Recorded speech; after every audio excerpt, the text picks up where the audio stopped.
आइए सीखें Corel Draw की सबसे पावरफुल आइटम कर्व।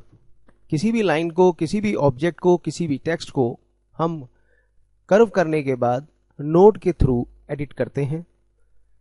हमारे पास दो तरह के टूल होते हैं जो कि लाइन टूल में मिलते हैं। ये लाइन टूल लीजिएगा। लाइन टूल में फ्री हैंड और बेजियर और पेन, ये बेजियर और पेन एक जैसे होते हैं। तो हम फ्री हैंड में क्या करते हैं कि इस तरह से जिगजैग या कोई भी फ्री आप वर्क कर सकते हैं। और इसमें अगर लाइन बनानी है आपको तो एक क्लिक करिए, उसके बाद कहीं क्लिक करने की जरूरत नहीं है। पहला क्लिक करने के बाद आप माउस को हिलाइए तो आप देखेंगे कि पहला नोड हमारा बन गया है। लेकिन अब जहां पर भी जाके दूसरा क्लिक करेंगे माउस का तो लाइन बन जाएगी। ये बनेगी फ्री हैंड टूल से। अगर हम इसी लाइन को कंटिन्यू करना चाहते हैं तो हमें फिर से यहां पे क्लिक करना होगा, ये नोड पे। ये छोटे छोटे जो चकोर पॉइंट से आ रहे हैं उन्हें नोड बोलते हैं। ये फर्स्ट नोड, ये सेकंड नोड। हमने इसी पे दोबारा से क्लिक किया, अब ये इससे कनेक्ट हो गया। क्लिक करके माउस को छोड़ दीजिएगा और जहां भी जाना है फिर से वहां जाके क्लिक कर दीजिए। फ्री हैंड में जब भी क्लिकिंग करनी पड़ती है यानी कनेक्ट करना पड़ता है तो क्लिकिंग के थ्रू कनेक्ट होता है, यानी फिर से क्लिक किया और ये क्लिक किया, अब ये ज्वाइंट हो गया। जबकि बेजियर टूल में आपको पहला क्लिक करने के बाद दूसरा, तीसरा, जब तक आप इसे कनेक्ट ना कर ले ये चलता रहेगा। और जैसे ही आप इसे कनेक्ट कर देते हैं यानी कि बंद कर देते हैं, क्लोज पाथ बोलते हैं इसको बंद करने को, तो ये हमारा बेजियर टूल यहां पे हमें सहूलियत देता है कि हम किसी भी तरह के ऑब्जेक्ट को बना सकते हैं। जैसे कि पहाड़ बनाना है, देखिए क्लोज हो गया। अब नोड जब बन जाते हैं तो हम उसे एडिट करते हैं शेप टूल से, जो कि ये है। शेप टूल लेने के बाद आप देखिए ये नोड हमें ऐसे नजर आते हैं। जिस पे भी ऑब्जेक्ट पे क्लिक करेंगे उस पे ये नोड हमें इस तरह से नजर आएंगे। बेजियर टूल में जैसे हमने ये नोड को सेलेक्ट भी कर सकते हैं हम अलग अलग। जैसे हमने मार्की टूल से सारे सेलेक्ट कर लिए, आप सिर्फ कुछ सेलेक्ट करना चाहते हैं इन्हें सेलेक्ट कर लीजिए। तो इस तरह से हम इसे सिलेक्शन कर सकते हैं। अब आपको नोड सेलेक्ट करना होगा और इनकी प्रॉपर्टीज बदलनी पड़ेगी, तब ये हम कर्व में ला सकते हैं। अभी इनकी प्रॉपर्टीज लाइन में है। जैसे कि हमने ये एक नोड है और शिफ्ट की से हमने ये नोड सेलेक्ट किया, तो हमने ये दो नोड सेलेक्ट किए जो कि एक लाइन बना रहे हैं और इन नोड की प्रॉपर्टीज यहां पे नजर आ रही है। ये दो प्रॉपर्टीज होती हैं। इस वक्त ये नहीं दिख रही जो कि लाइन है, इस वक्त ये हाईलाइट नहीं हो रही है क्योंकि ये ऑलरेडी लाइन में कन्वर्ट है। अब इसको हम कर्व में कन्वर्ट करेंगे तो बस क्लिक कीजिएगा। कर्व में कन्वर्ट करते ही हमें तीन तरह के पॉइंट और मिलते हैं। इसमें पहला है कस्प, दूसरा है स्मूथ और तीसरा है सिमेट्रिकल। इन सबसे हमें नोड को एडिट करने में मदद मिलती है, कर्व बनाने में मदद मिलती है। सबसे बेहतरीन रहता है जो हर प्रोफेशनल यूज करता है वो कस्प है। कस्प नोड ये मिल रहा है इसलिए ये इस वक्त यहां हाईलाइट नहीं है। तो अब हमने इन दोनों को सेलेक्ट करने के बाद कन्वर्ट टू कर्व और कर्व के बाद हमने इसे कस्प नोड दे दिया। अब हम इसको एडिट कर सकते हैं। तो अभी ये दो नोड सेलेक्ट किए हुए, इन्हें पहले छोड़ दीजिए, कहीं भी क्लिक कर दीजिए। अब फिर से इस नोड को सिलेक्ट कीजिए तो आप देखिए इसमें यहां पे एक एरो सा नजर आ जाएगा। इस एरो को हम कैसे भी बेंड करके, जैसे ये देखिए हम इस तरफ लेके गए तो ये बेंड होना शुरू हो गया, एक आपको कर्व शेप बननी शुरू हो गई। इस तरह की ये शेप बन गई। इस शेप में अगर आप कोई नया नोड एडिट करना चाहते हैं या नया नोड ऐड करना चाहते हैं तो आप कहीं पर भी डबल क्लिक कर दीजिए। डबल क्लिक, ये नोड आ गया। और इस नोड की खासियत आप देखिए क्या है कि ये नोड जो सिंगल हमने नोड सेलेक्ट किया है सिर्फ, तो ये इस वक्त ये वाला नोड स्मूथ नोड इसे मिला हुआ है, कस्प नोड नहीं मिला हुआ।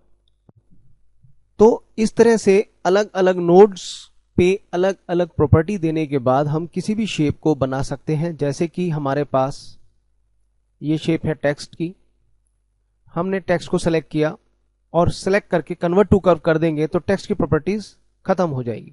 तो इसे डुप्लीकेट करते हैं और अरेंज में जाके इसे हम कन्वर्ट टू कर्व कर देते हैं। इसका कमांड है कंट्रोल क्यू। कर्व करने के बाद हम शेप टूल लेते हैं, इन दोनों नोड्स को सेलेक्ट करते हैं और इसको हम ऐसे ले जाते हैं सीधा। अगर आप इसे ले जाते वक्त यानी मूव करते वक्त कंट्रोल की साथ में दबा लें तो ये बिल्कुल स्ट्रेट जाएगा।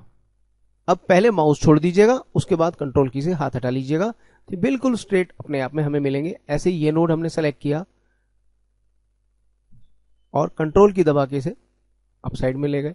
इस तरह से हम डिजाइन बना सकते हैं। अगर हम कोई फैंसी शेप बनाना चाहते हैं तो वो भी हम इसके थ्रू बना सकते हैं। तो जैसे ये देखिए, इस वक्त ये नोड जो है हमने सेलेक्ट किए और इन्हें कर्व दे दिया। यहां कर्व नहीं है, लाइन थे, इसलिए हमने इसे कर्व दिया और कर्व में कस्प ले लिया। अब देखिए हम इसको हम कैसे भी शेप में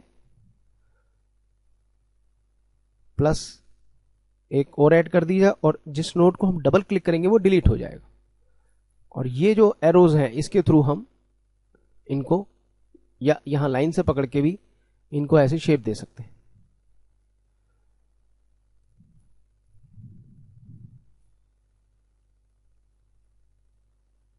ये देखिए,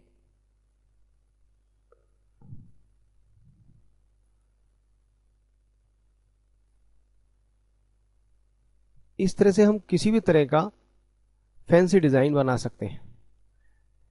तो इस तरह से कर्व हमें मदद करता है डिजाइन बनाने में।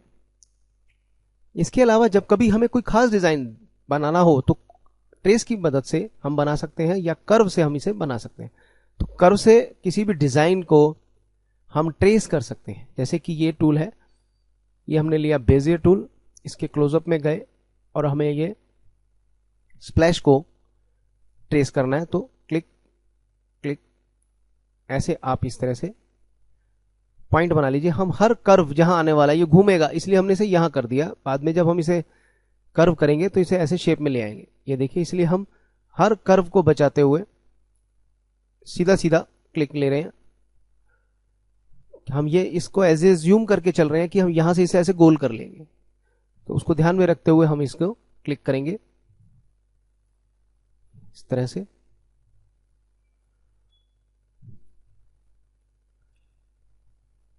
और ये हम यहां पे लाके इसे बंद कर देते हैं।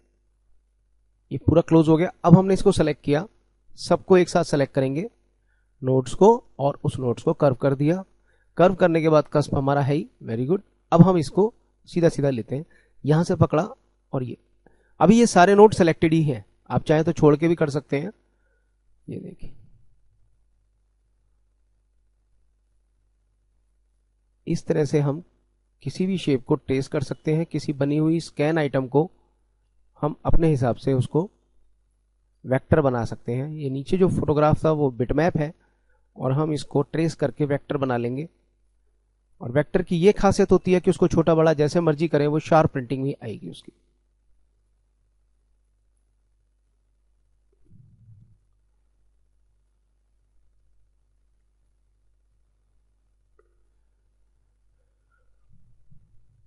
ये देखिए, ये शेप बन गई।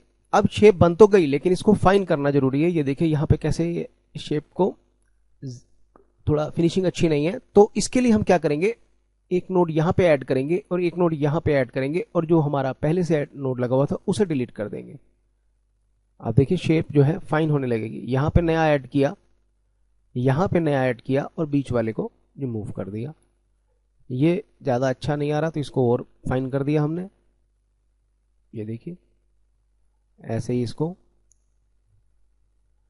यहाँ पे हमने ये नोड है ही, इसे डिलीट किया।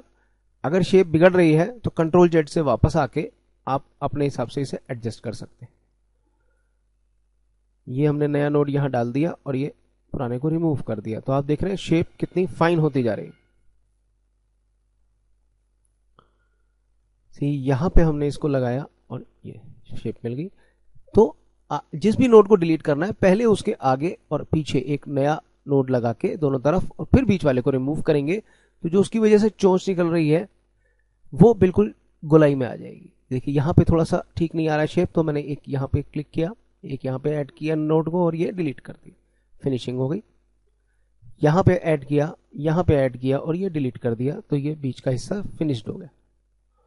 देखिए कितना स्मूथ इसकी सेटिंग हो गई और ज़्यादा देर भी नहीं लगी। तो नॉलेज होने के बाद आपको किसी भी काम को ट्रेस करना बहुत आसान हो जाएगा। ये लीजिए, इसको भी कर लेते हैं। अगेन सेलेक्ट किया और इसको कर्व किया। देखिए जब तक कर्व नहीं करेंगे उस पर काम नहीं चलेगा। तो हमें पता लग सकता है कि जब हम किसी चीज को छेड़ रहे हैं या किसी कर्व को छेड़ रहे हैं और वो कर्व नहीं हो रहा है, तो जाहिर है उसकी प्रॉपर्टी चेंज नहीं की गई यहां से। ये देखिए, ये हमने इसे सेट किया। अब यहां क्लिक किया, एक यहां ऐड किया और ये डिलीट कर दिया। इसको थोड़ा मूव करके और शेप अप किया। अब इसको हमने डिलीट कर दिया। यहां पे शेप बिगड़ गई तो हमने एक प्लस किया और इसको ऐसे।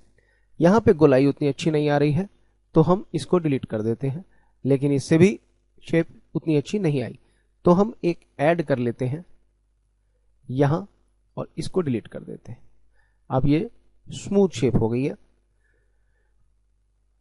इसको दोनों को एक साथ सेलेक्ट कीजिएगा, कंट्रोल जी से ग्रुप कर लीजिएगा और बाहर लाके इसमें कोई भी कलर डाल लीजिएगा, आउटलाइन नन कर लीजिएगा। अब ये वेक्टर शेप हो गई है। इसको आप अपने हिसाब से लोगो में या कहीं पर भी छोटा बड़ा करके छापेंगे तो बहुत क्लैरिटी के साथ ये जॉब छपेगा। ऐसे शार्प इसकी एजेस आएंगी, जबकि इसकी एजेस देख रहे हैं आप कैसे फटी हुई आ रही थी। तो इस तरह से कोई भी लोगो इंस्पायर होकर आप बनाना चाहते हैं, किसी को ट्रेस करना चाहते हैं तो आप इसे कर सकते हैं। तो आज आप समझे कि कैसे हम नोड को एडिट करते हैं और उनकी कैसी प्रॉपर्टी चेंज करते हैं। तो एक बार फिर से रिपीट लेते हैं। ये हमने 3 सेट बना दिए और बेहतर समझने के लिए कस्प और कर्व को, यानी कर्व की तीनों प्रॉपर्टियों को अब समझेंगे। तो सबसे पहले सारे नोड सेलेक्ट कीजिए। उसके बाद अभी ये लाइन है, कैसे पता लगा ये लाइन है? क्योंकि यहां पे ये हाईलाइट नहीं हो रहा। अब इसे कर्व करना है, कर्व कर लिया। कर्व करने के बाद ये जरूर चेक करें कौन सा वाला हमें मिला। तो हमें मिला इस वक्त कस्प, क्योंकि ये ऑफ है। तो यहां पे कस्प है तो सेलेक्ट किया जिस नोड पे काम करना है और उसको जो भी शेप देनी है हमने दे दी। अब आते हैं इसके बाद, इसको सेलेक्ट किया, कर्व किया। कर्व के बाद इस बार हमने इसमें स्मूथ नोड दे दिया।